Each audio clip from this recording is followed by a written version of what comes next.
Hello there, my name is Mina Mazeikis, and I'm a junior at the University of Illinois at Urbana-Champaign.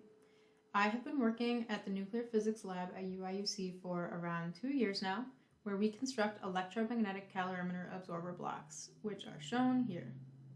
These blocks are produced for use in the sPHENIX detector at Brookhaven National Laboratory. The detector will measure quark-gluon plasma properties, and inside of the detector are layers of subdetectors, and this beige layer here is the electromagnetic calorimeter, or the mcal. The mcal measures the position and energy of photons, electrons, and other charged particles, and it is constructed from tungsten absorber blocks embedded with scintillating fibers. At the ends of those blocks are light guides and silicon photomultipliers, which are not shown here. So, when beams of heavy ions collide inside of the sPHENIX detector, particles enter the absorber blocks and create electromagnetic showers. Those particle showers generate high-energy photons, and the number of scintillating photons that travel through the fibers, enter the light guides, and are registered by silicon photomultipliers is a measure of the energy of the initial particle. So, all of the blocks in the mcal are arranged in sectors, and there are 96 blocks in a sector. Overall, there are 64 sectors in the mcal, and in this figure here, you can see how the blocks fit into a sector in sawtooth formation.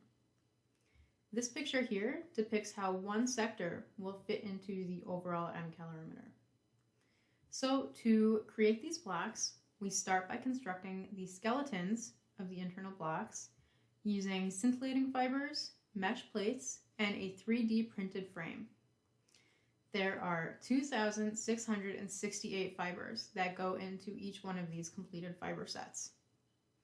When the sets are completed, we put them into Delrin molds, which is this big white mold here, and we fill it with tungsten and later with an epoxy mixture.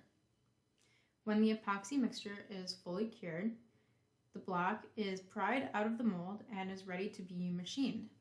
And it may look like this, where this is all of the excess material that needs to be machined off by our technicians. So they will actually begin by freezing the block and before sanding it and machining it down to its rough dimensions so as to avoid inflicting any heat damage on these internal fibers. Then, before machining them to their final dimensions, the technicians will actually warm them back up to room temperature just to avoid any chipping or breakage of the block. So once the blocks are completed and looking nice, we test them for quality assurance. And we have 3 main tests that we perform, and the first one being the dimension test. This is just to make sure that the lengths, the heights, and the densities of the blocks are all within tolerance. The second test is the light transmission test, and a setup of that is shown right here, where the blocks are placed into a light-proof box between a camera and an LED lamp, and pictures of these illuminated block ends are analyzed to find a fiber count of the block. So right here is an example of a light transmission picture where you can see all of the illuminated fiber ends. We also take natural light pictures of the blocks, which is just to create a record of the block's physical appearance in a more natural condition. So our third test is the scintillation test, and a setup of that is shown right here, where the blocks are once again placed into a light-proof box between a photomultiplier tube and a UV lamp, and we measure the scintillation value of the block.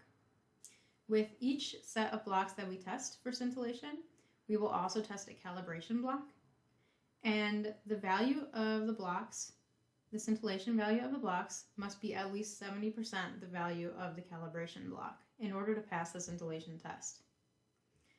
So all of these tests come together to form the overall grade of the block before it is shipped to Brookhaven. There's a lot of different steps that go into creating these blocks, and there's also a lot of different roles that go into it. But hopefully, by the end of this whole process, and once the sPHENIX is fully constructed, researchers and physicists will be able to figure out some pretty powerful things about what the world is made of.